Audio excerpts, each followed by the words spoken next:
just like the story I told you a while ago about the one guy who sat among people in recovery in our cafe, and then at the end of the night said, how do I get what they've got? That conversation I had with him, what I didn't tell you before, is that led to our first conference, because he went off and changed his life. But I sat there afterwards and thought, well, if 5 or 6 people can have an effect on one person just by, sitting among them, what would it be like if we had 100 people in recovery in Henley and we had a conference?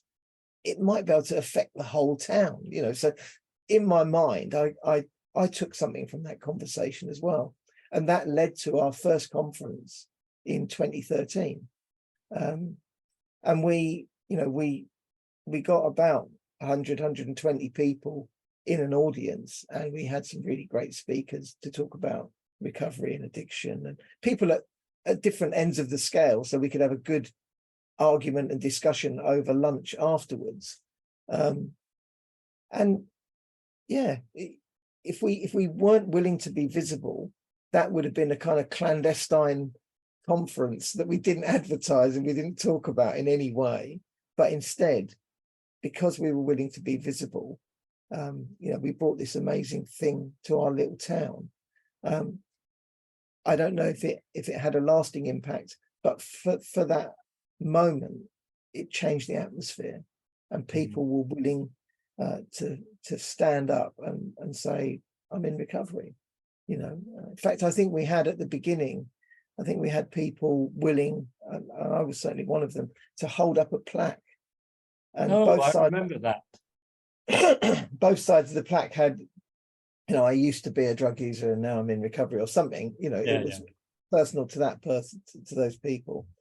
And it certainly gave people in recovery confidence that they were part of a community of people in recovery, not standing alone like a Tottenham supporter in the Liverpool Cop End. It was a real moment where we thought, actually, we're connected in some way. We're part of a bigger community. And I used to see it as, in my mind's eye, I used to see it as a kind of barren land with bits of kind of little oases here and there. And though, if the more people who are willing to find one of those oases and stand in it, the more the greenery grows. And suddenly, they all start, recovery communities start to connect to each other.